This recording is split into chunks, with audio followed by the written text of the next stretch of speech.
안녕하세요. 따뜻한 고백입니다. 우리는 때로 가장 믿었던 사람에게 가장 날카로운 칼에 찔리기도 합니다.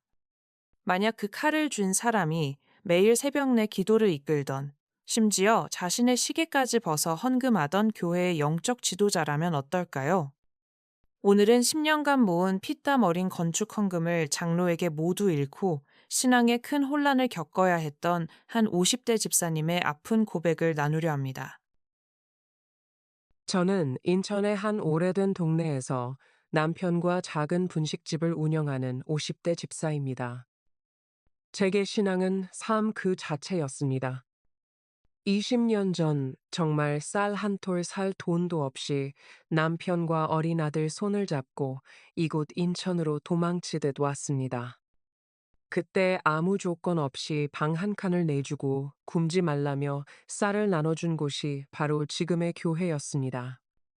저희 교회에는 교인들의 존경을 한 몸에 받는 박 장로님이 계셨습니다. 장로님은 올해 칠순이 가까운 분이셨는데 키가 크고 늘 깨끗하게 다린 와이셔츠 차림이셨습니다. 새벽 기도회 맨 앞자리는 언제나 장로님의 차지였고 그분의 기도는 어찌나 절절한지 듣는 사람의 마음까지 울리곤 했습니다. 저는 그 장로님을 제 신앙의 롤모델로 삼았습니다. 잊을 수 없는 기억이 있습니다. 몇 해 전, 한 선교사님이 오셔서 아프리카 아이들의 실상을 전한 적이 있습니다. 모두가 숙연해졌지만 선뜻 헌금에 나서지 못할 때 박 장로님이 맨 먼저 앞으로 걸어 나오셨습니다. 그리고는 당신이 차고 있던 누가 봐도 값비싸 보이는 시계를 풀어 헌금 바구니에 넣으셨습니다. 주님의 영혼 구원에 비하면 이깟 물건이 무엇이냐며 웃으시는데 그 모습이 천사와도 같았습니다. 저희 분식집에도 가끔 들러 어묵 국물 하나를 드시면서도 집사님, 장사 잘 되는 게 다 하나님 은혜요라며 꼭 11조의 중요성을 강조하시곤 했습니다. 저는 그 장로님을 보며 저런 것이 어른의 신앙이구나. 저런 분이 우리 교회 재정을 맡고 계시니 얼마나 든든한가. 늘 그렇게 생각했습니다. 저희 교회의 가장 큰 기도 제목은 낡고 비가 새는 예배당을 새로 짓는 것이었습니다. 우리 세대에 못하면 자식 세대에게라도 물려주자며 교인들은 10년 넘게 건축 헌금을 모았습니다. 저 역시 그 헌금에 제 삶을 갈아 넣었습니다. 저는 남편 몰래 낡은 고춧가루통 하나를 계산대 밑에 숨겨두었습니다. 1,000원짜리 김밥 팔고 남은 잔돈, 500원짜리, 100원짜리 동전들을 그 통에 모았습니다. 하루 장사를 마치고 기름 묻은 손으로 그 동전들을 닦아 헌금 봉투에 넣을 때마다 새 예배당 의자에 앉아 계실 하나님을 생각하며 웃곤 했습니다. 저만 그런 것이 아니었습니다. 저희 구역의 이 권사님은 폐지를 주워 모은 꼬깃꼬깃한 1,000원짜리들을 매주 봉투에 담아 오셨습니다. 박 장로님은 언제나 그 권사님의 손을 잡고 이 헌금이 하나님 보시기에 가장 큰 헌금이라며 축복 기도를 해주셨습니다. 저희는 그 모습을 보며 함께 울었습니다. 그런데 지난 봄, 박 장로님이 갑자기 은퇴를 발표하셨습니다. 건강상의 이유라고 하셨지만 너무나 갑작스러운 은퇴였습니다.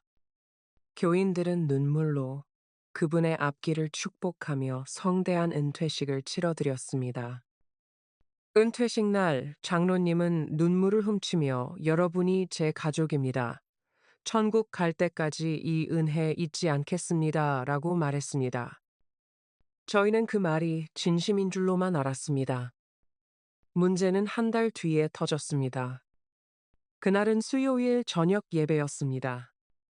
예배가 끝나고 새로 재정부를 맡은 젊은 형제님이 떨리는 목소리로 강단에 섰습니다. 그는 하얗게 질린 얼굴로 통장 하나를 들고 있었습니다.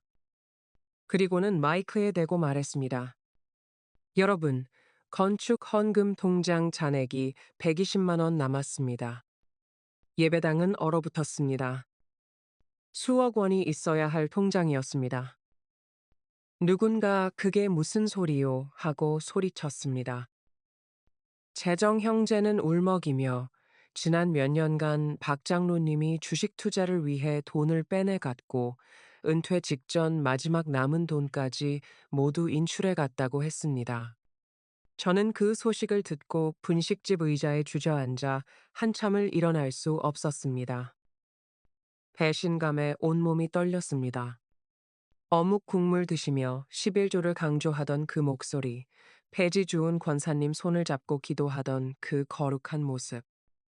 그 모든 것이 제 김밥 한 돈, 제 기름 묻은 동전들을 훔쳐가기 위한 연기였다는 생각에 구역질이 났습니다. 교회는 두 쪽으로 갈라졌습니다. 지난 주일 교회 식당에서 박 장로님과 친했던 한 집사님이 그래도 사정이 있었겠지. 사탄의 시험에 드신 거야 라며 그를 감쌌습니다. 그 말을 듣는 순간 저는 들고 있던 밥그릇을 내려놓고 말았습니다. 사탄의 시험이요? 그럼 폐지 줍던 이 권사님의 헌금은 뭐가 되고 제 동전들은 뭐가 되나요? 제 목소리는 분노로 떨렸습니다.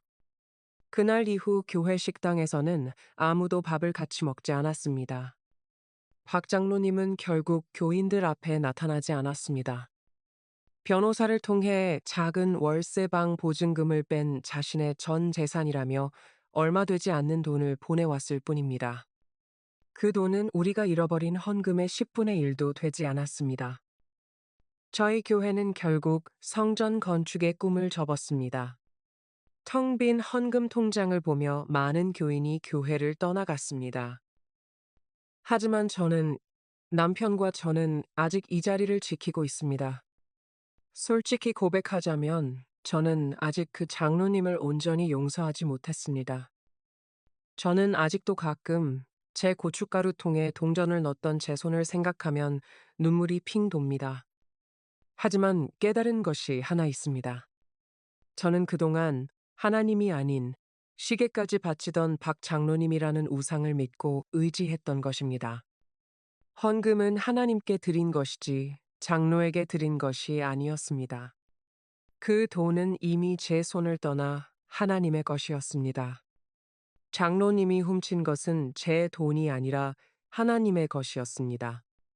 비록 우리의 꿈은 무너졌지만 저는 오늘도 비가 새는 낡은 예배당 바닥을 닦습니다. 사람에게 받은 상처는 뼈에 사무치지만 그럼에도 불구하고 여전히 이곳에서 하나님을 예배하는 것이 저의 유일한 고백입니다.